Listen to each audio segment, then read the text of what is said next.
We have a few funny things and a few not so funny things to get to on this week's episode of News Dump, so we should probably start out with a story that's got a mix of both. Also, because there is simply nothing else that will beat the headline, "Idiot YouTuber Captured by Taliban." And folks, this guy, he certainly is an idiot. His entire bread and butter was tempting fate by traveling to places that he describes as, quote, the most dangerous places on Earth, while also spending the rest of his time writing a bunch of edgelord posts that have many people online kind of rooting for the Taliban on this one. A little bit Nazi adjacent in a lot of ways. Now, to set the stage for you a little bit here, this isn't even the first time that he's had to escape the Taliban.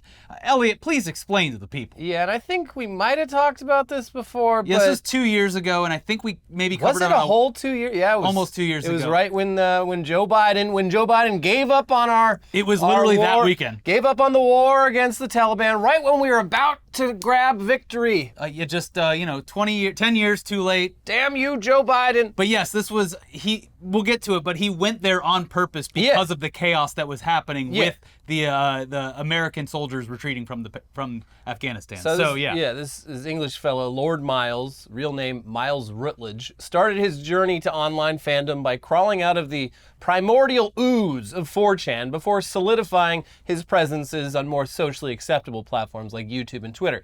He made headlines back in 2021 when he decided to take a nice, relaxing trip to Afghanistan during the time when the Taliban had just taken over control of the country. He literally timed it so that he would arrive amidst the chaos, and he listed his intentions for visiting on his immigration form as fun, only to then have to be rescued by the British Army, who found him and sent him on an evacuation flight to Dubai. Please don't do this again. Please stay the hell out of Afghanistan. Yeah. Sure thing, boss.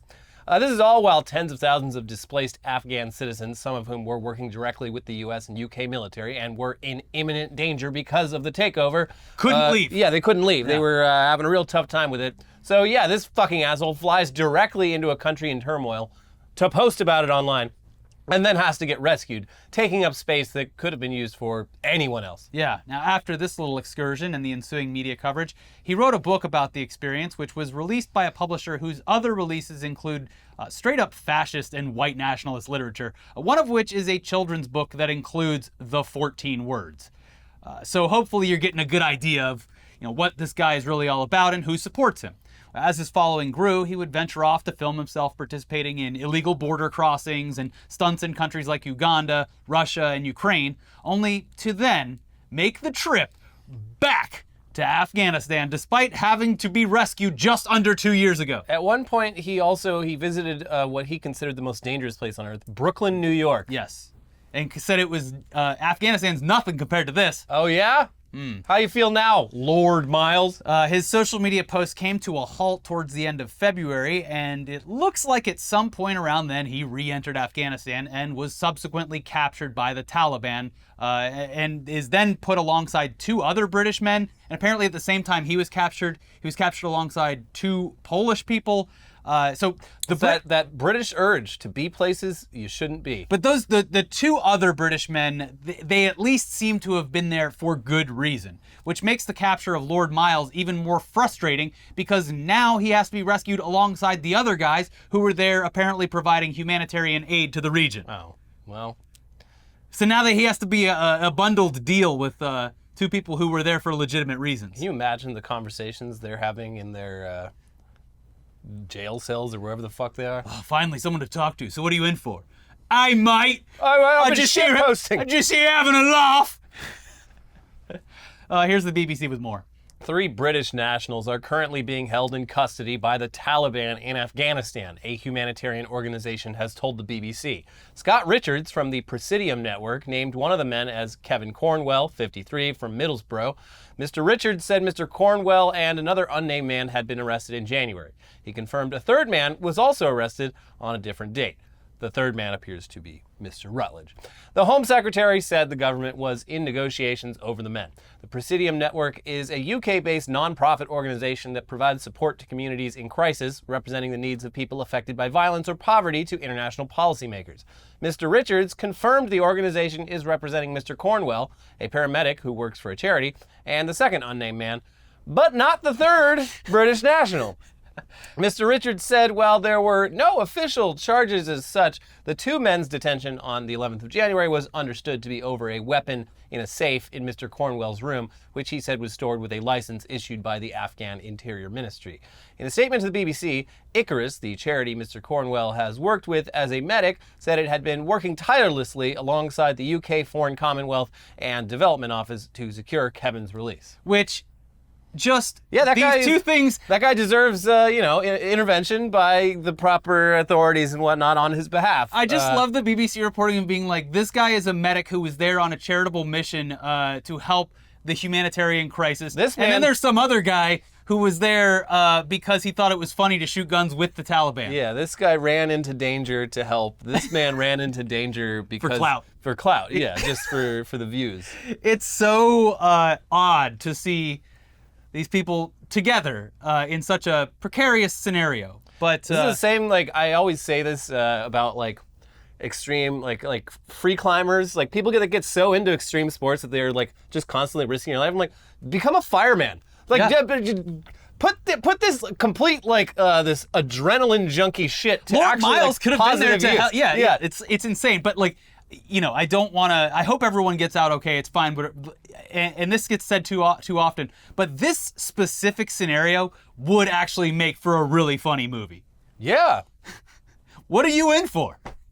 Having a laugh. So meanwhile, yeah, these guys are there helping, and then this guy, some dipshit YouTuber shows up, gets himself captured as well, and now he's dragging down the negotiation and rescue efforts of the other two, efforts that appear to have been ongoing before Lord Miles even entered the country.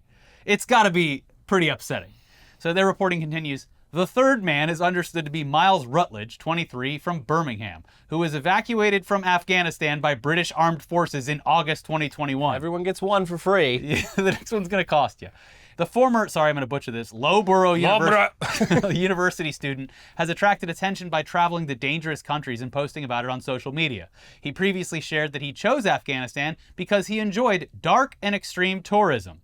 Following his extraction from the country less than 2 years ago, he told the BBC he was exhausted but relieved and thanked the British Army who had been deployed to support the evacuation of UK nationals from Kabul.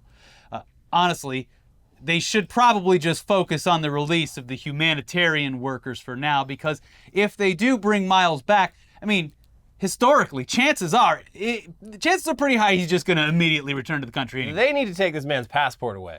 Yeah. I think they can do that in the UK. They don't have as many rights. Take his passport away. On orders of the king. Well, he's already shown that he will cross borders illegally, no problem. So,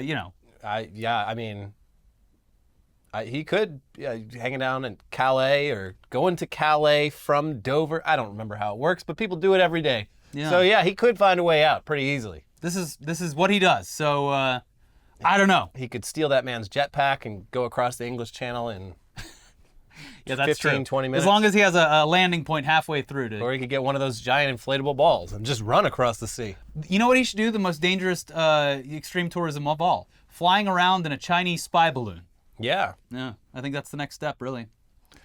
But in another story about YouTubers finding themselves at the intersection of fucking around and finding out, we are in no way going to intentionally gloat or be misconstrued as promoting gun violence in this gun violence plagued country of ours. It is bad, of course.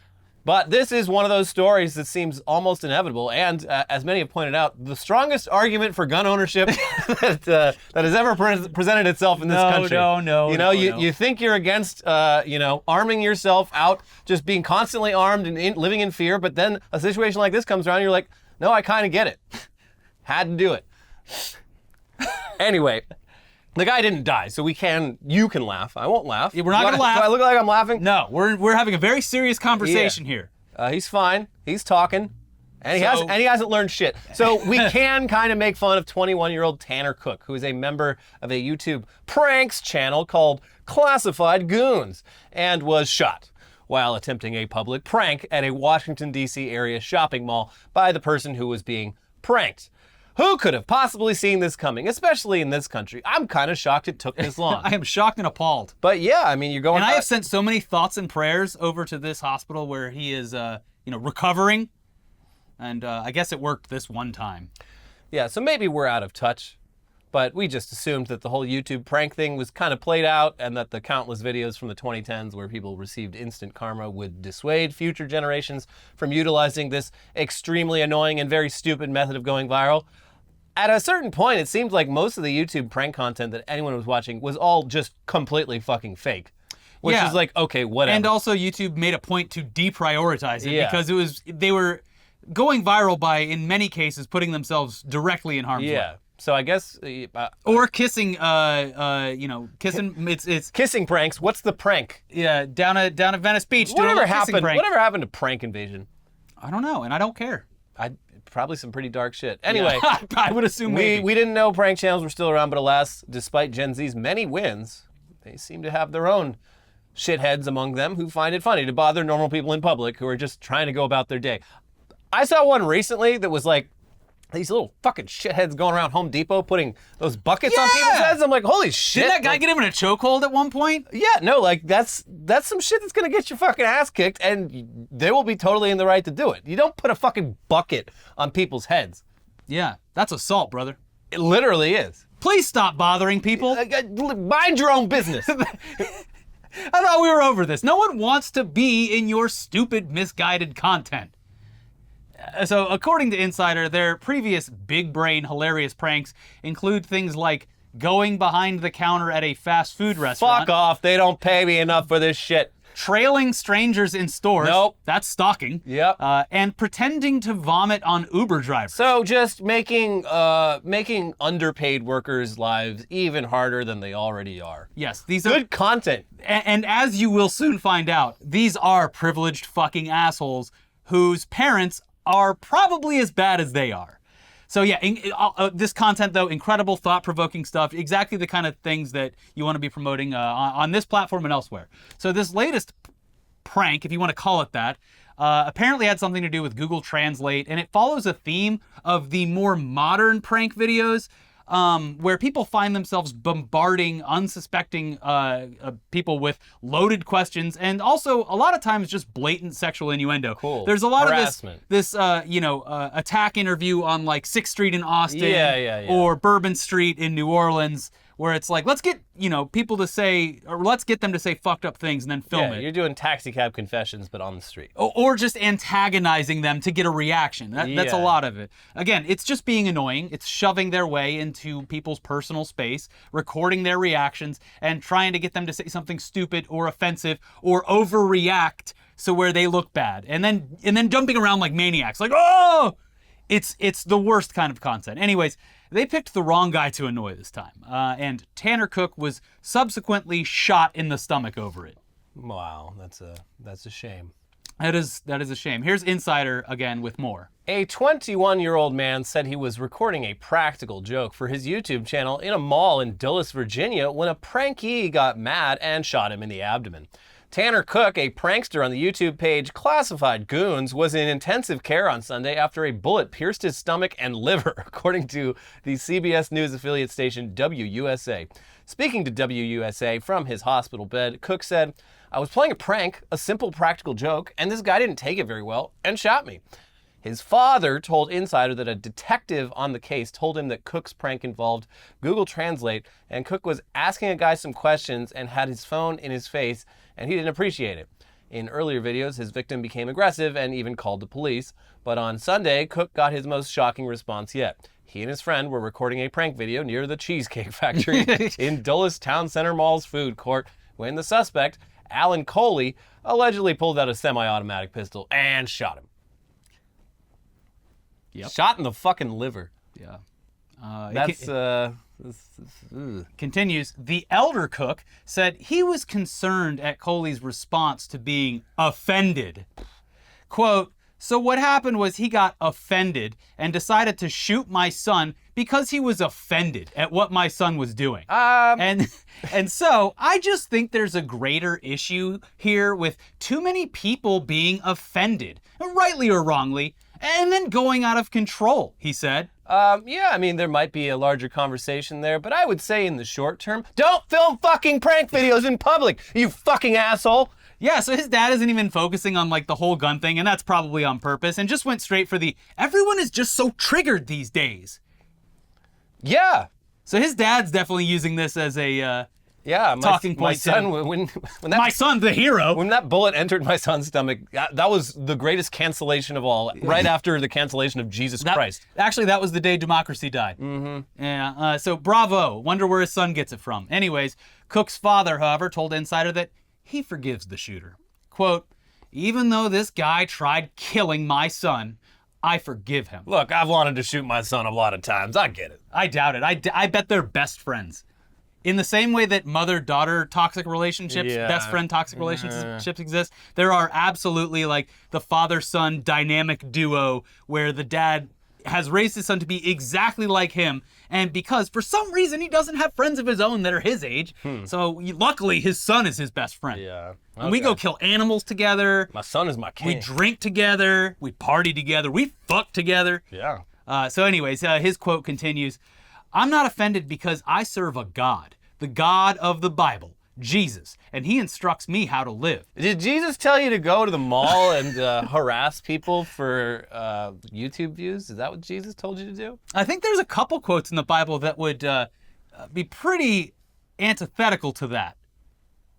So, anyways, his quote does continue, "The God of the Bible, Jesus, and he instructs me how to live, and that's to not live in offense." He did the offense thing again. Well, Jesus would have not been offended by this. Yeah.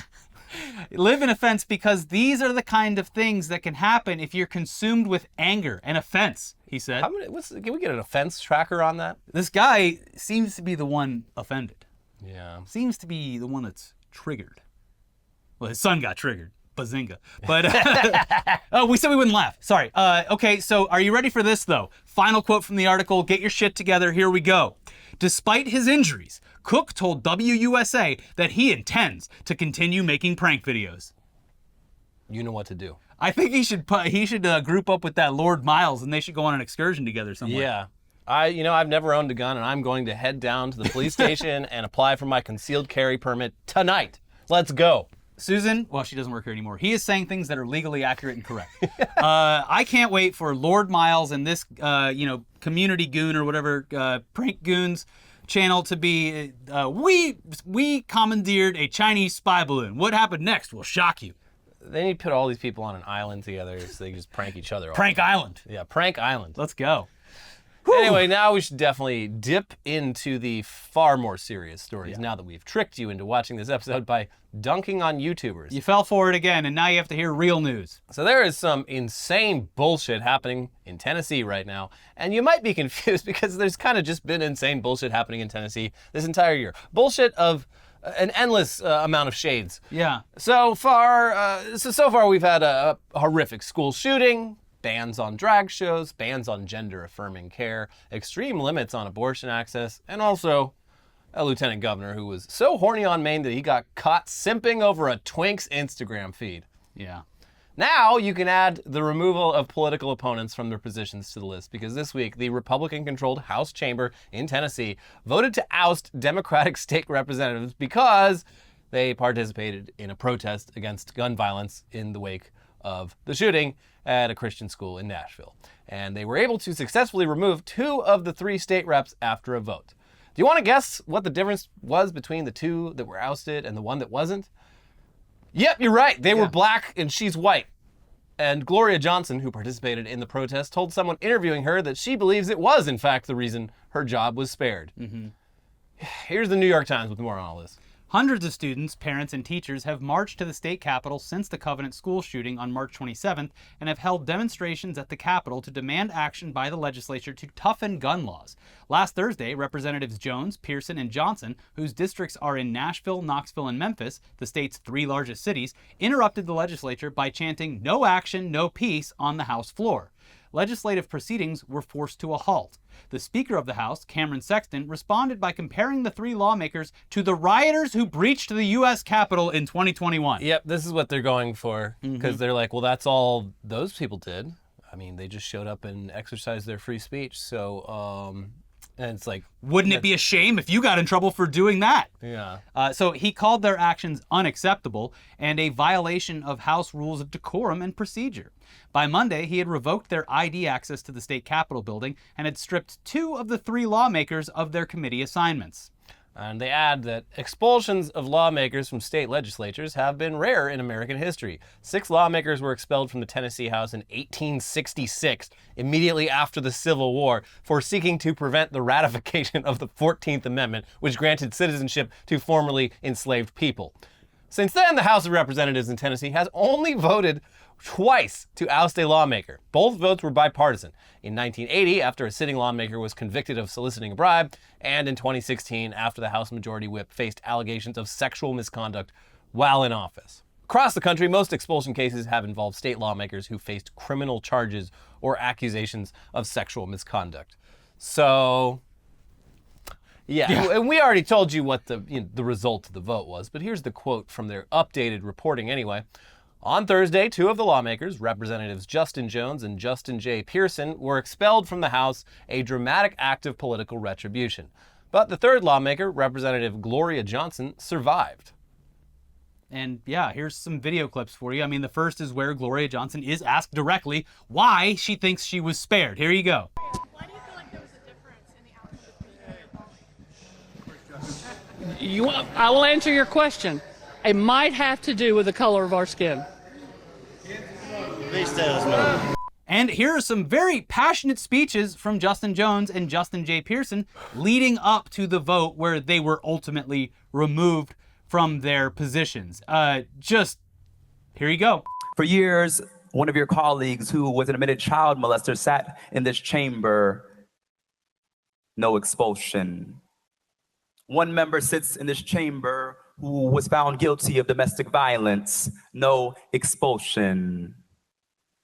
We had a former speaker sit in this chamber who is now under federal investigation. No expulsion. We have a member still under federal investigation. No expulsion. We had a member pee in another member's chair in this chamber. No expulsion. In fact, they're in leadership. What you're saying to us, since you're trying to put us on trial, I'll say what you're really putting on trial is the state of Tennessee. What you're really showing for the world is holding up a mirror to a state that is going back to some dark, dark roots. We and you are seeking to expel District 86's representation from this House in a country that was built on a protest. In a country that was built on a protest. You who celebrate July 4th, 1776, pop fireworks and eat hot dogs. You say to protest is wrong because you spoke out of turn, because you spoke up for people who are marginalized. You spoke up for children who won't ever be able to speak again. You spoke up for parents who don't want to live in fear. You spoke up for Larry Thorne, who was murdered by gun violence. You spoke up for people that we don't want to care about. In a country built on people who speak out of turn, who spoke out of turn, who fought out of turn to build a nation. And yeah, absolute insanity. Just crazy. Well, I hate turning. They did January 6th. So, Oh, I mean, yep, the same they're thing. lucky they're not in prison. You know? This is worrisome.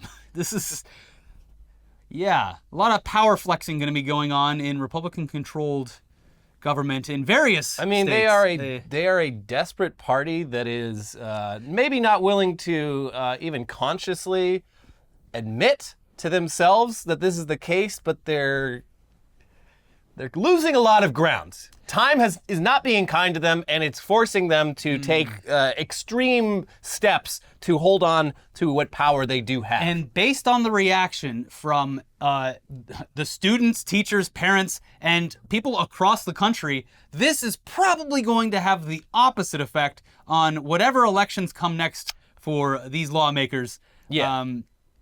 And, potentially nationwide. Because and it's not just this, it's fucking everything. Like, every poll that comes out about, like, what normal fucking people think about, like, grooming and the woke agenda and all that, like, most normal people are just like, I don't fucking care. Like, please focus on issues that like improve our daily lives, and the Republicans, like, they lose the fucking midterms. Absolutely like, nope, not. We're gonna keep doing it. Bud Light is gay now. Yeah, I'm gonna fucking shoot my Bud Light. Oh, we get okay. to it. We get to it. But let's move on. Let's move up. Let's move up the ladder. Moving on up to the most consequential governing body of all, the U.S. Supreme Court, where on Thursday of this week, it was revealed that Supreme Court Justice Clarence Thomas has, been receiving and enjoying lavish gifts and luxury trips from a Republican billionaire for decades. What? But Clarence Thomas was so clean, so on the level. As far as ethics go, I mean, him and his wife have been on the level, right? They're, just a role model family right there. So surely these incredible excursions and luxurious accommodations that happened on a consistent basis for over 20 years didn't have any effect at all on his work at the Supreme Court, where he is partly responsible for how our country functions at all, right? This all stems from a massive bombshell report published by ProPublica, and we will leave a link down in the description below so you can read the entire thing. But here are a few quotes from their reporting titled Clarence Thomas and the Billionaire. In late June 2019, right after the U.S. Supreme Court released its final opinion of the term, Justice Clarence Thomas boarded a large private jet headed to Indonesia. He and his wife were going on vacation, 9 days of island hopping in a volcanic archipelago on a super yacht staffed by a coterie of attendants and a private chef. If Thomas had chartered the plane and the 162-foot yacht himself, the total cost of the trip could have exceeded $500,000. Fortunately for him, that wasn't necessary. He was on vacation with real estate magnate and Republican megadonor Harlan Crow, who owned the jet and the yacht too. For more than 2 decades, Thomas has accepted luxury trips virtually every year from the Dallas businessman without disclosing them, documents and interviews show. A public servant who has a salary of $285,000, he has vacationed on Crow's super yacht around the globe. He flies on Crow's Bombardier Global 5000 jet. He's gone with Crow to the Bohemian Grove, the exclusive California all-male retreat. Something's going on down there in Bohemian Grove. And to Crow's sprawling ranch in East Texas. And Thomas typically spends about a week every summer at Crow's private resort in the Adirondacks. Oh, is it illegal to have friends now? And fun? Yes, especially when you don't disclose that. So these are clearly, you have been gifted. And look, dare I say, there's probably going to be more where this comes from. And people are being so fucking, like, it's the same with like the Trump thing where people, the libs, you can't depend on them fucking, I mean, I'm talking about the sort of columnists, professional libs who talk a big talk, but the second there's actually a chance to charge Trump with a crime, they're like, well, I don't know. And it's the same thing with this fucking Clarence Thomas thing where they're like, well, what are we going to do? I don't know. If we try to impeach Clarence Thomas, that's politicizing the Supreme Court. It's like, bitch, that's what he was fucking doing. He was politicizing the Supreme Court. His wife propagated fucking election denial conspiracies. Yeah, the whole, if you're worried about the Supreme Court being politicized, that ship sailed a long fucking time ago. Yeah, it's time to fix it, you see. It continues. The extent and frequency of Crow's apparent gifts to Thomas have no known precedent in the modern history of the U.S. Supreme Court. These trips appeared nowhere on Thomas's financial disclosures. His failure to report the flights appears to violate a law passed after Watergate that requires justices, judges, members of Congress, and federal officials to disclose most gifts, 2 ethics law experts said. Well, who knows more about the law? Clarence Thomas, the Supreme Court justice, or just 2 ethics law experts? He also should have disclosed his trips on the yacht, these experts said. Thomas did not respond to a detailed list of questions. In a statement, Crow acknowledged that he'd extended hospitality to the Thomases over the years. Oh, you're trying to make it illegal to be Southern now? He's Texas, not real Southern, but whatever. But said that Thomas never asked for any of it and was no different from the hospitality we have extended to our many other dear friends. I'd like a list of those friends. Yeah. By accepting the trips, Thomas has broken long-standing norms for judges' conduct, ethics experts, and 4 current or retired federal judges said. God, my norms. We must protect my norms. My norms are falling all over the place. I can't hold them all. It's incomprehensible to me that someone would do this, said Nancy Gertner, a retired federal judge appointed by President Bill Clinton. When she was on the bench, Gertner said she was so cautious about appearances that she wouldn't mention her title when making dinner reservations. It was a question of not wanting to use the office for anything other than what it was intended. Virginia Cantor, a former government ethics lawyer who served in administrations of both parties, said Thomas seems to have completely disregarded his higher ethical obligations. When a justice's lifestyle is being subsidized by the rich and famous, it absolutely corrodes public trust, said Cantor, now at the watchdog group Crew. Quite frankly, it makes my heart sink. So this is just the latest in a long string of controversies for Justice Thomas, who recently made headlines when he refused to recuse himself from cases that touched on the involvement of his wife, Ginny, in efforts to overturn the 2020 presidential election. Because, yeah, she did that. It's not good. No. This man should not be on the Supreme Court. In fact, we should abolish the Supreme Court. Get rid of it. Get rid of it. It has clearly failed at its intended purpose. Let it go. Yeah. What do we need that shit for anyway? Yeah. Had a good run. Some great decisions. Some not so great decisions. Yeah. Nuke it. Get rid of it. We need to bring in the Supreme Court, but it's just that hype beast brand. Yeah. Yeah. Or we get rid of the Supreme Court. We start a new Supreme Court. I've had this idea for a while. Yeah. But it's like jury duty. Everyone in America is eligible to serve on the Supreme Court. And it's televised? Yes. Good. Yeah. That's another thing. They don't even let you televise the Supreme Court. Bullshit. Well, I'm wondering if there will be any more amazing discoveries related to the lavish, seemingly unattainable lifestyles of Supreme Court justices.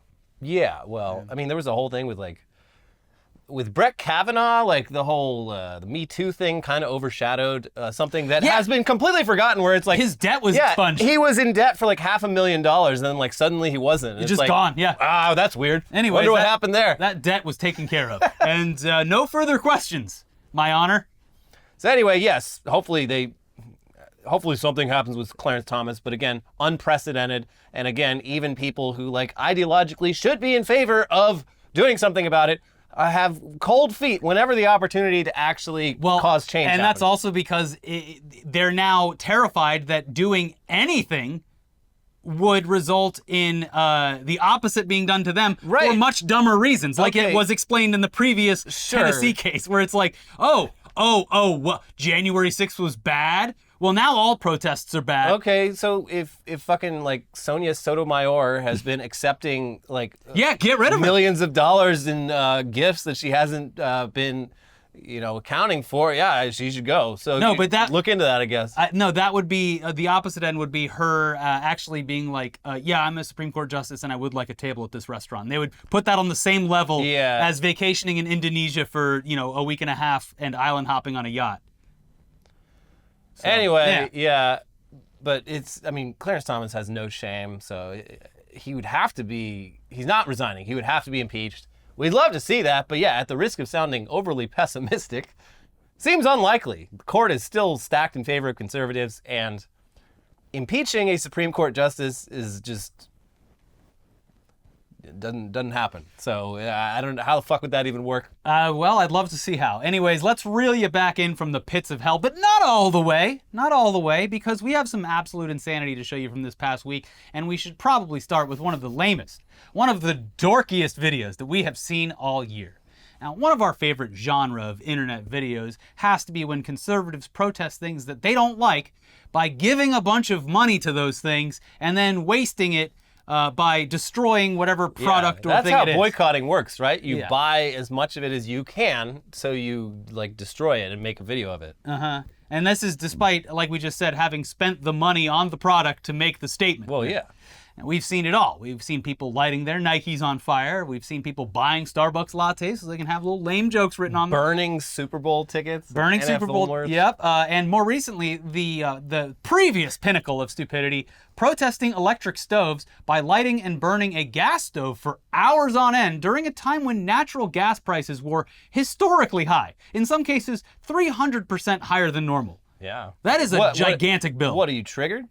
Must be. He's going to be triggered when he gets the bill. $1,500. So yeah, we are so owned every time this happens. Please keep doing it. I have never felt dumber than when people do this. It really offends me. You know, you burn all that natural gas and get a $2,000 bill in the mail. You got everyone really good with that one, genius. Yeah. Way to go. So this new one might even top all those because it involves arguably the biggest celebrity in conservative circles, Kid Rock. Yeah.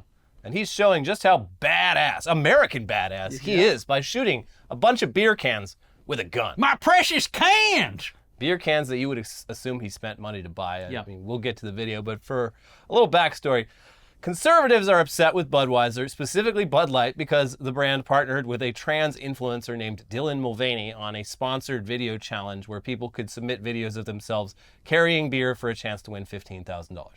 This was enough to completely set them off, and there have been vocal protests and dumb fucking videos being posted ever since.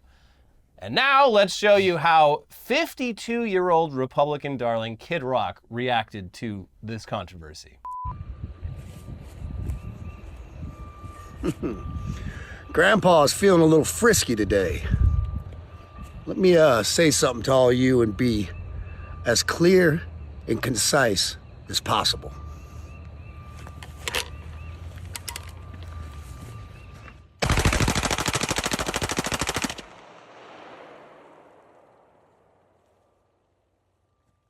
Fuck Bud Light and fuck Anheuser-Busch. Have a terrific day. God, he's so cool. He is the coolest person Oh I my have ever God. seen. I wish that He is not triggered. Luckily, Bud Light's going to be triggered when they see that video. luckily, he's already been to the White House, so he doesn't need to go again, because I believe that this is something that Joe Biden would extend his hand and say, "Sir, you've done the entire country a great honor. Please come visit us down at the White House." Right. Yeah. Is Sarah Palin going to be there? And Ted Nugent. Ted Nugent, who was on a podcast with Kyle Rittenhouse. So Cool. lots of good company meeting up and having great minds. Yeah. So, yeah, of course, riveting stuff. But while we're on CHUDWATCH, during the whole Trump arrest media blitz, there were no shortage of interviews involving people who had come out to support the former president and scream at the top of their lungs about how this was some sort of injustice or something. But some people out there really took things to the next level and used their chance in the limelight to show off the kind of geniuses that represent the Republican Party. Now, of all the clips that we saw, this one stood out as maybe the greatest. So please enjoy this woman who sounds like she's from the area, probably, we had to guess, Staten Island or maybe New Jersey, Lovely accents. wearing a bomber jacket that's covered in Trump's face and the American flag over a QAnon shirt. QAnon. Folks, these people vote. All right, so for deep state, the delete the elite 1%, all roads lead to fucking where? Vatican and then Switzerland, right? Okay, we know that. Switzerland, that's where the bitch was.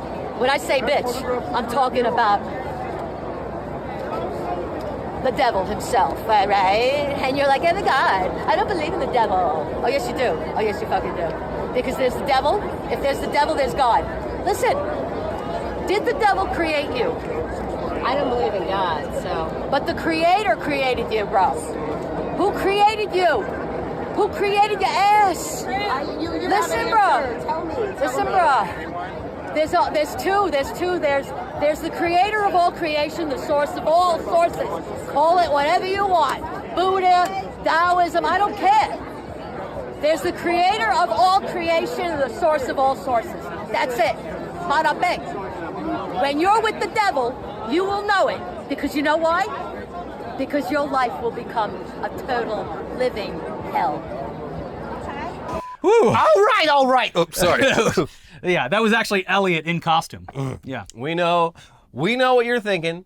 Talk about movies. I thought this was a gaming channel or something like that. We hear you. Yeah. We hear you loud and clear. Well, we got both now, yeah. So yeah, the Mario Brothers movie's out.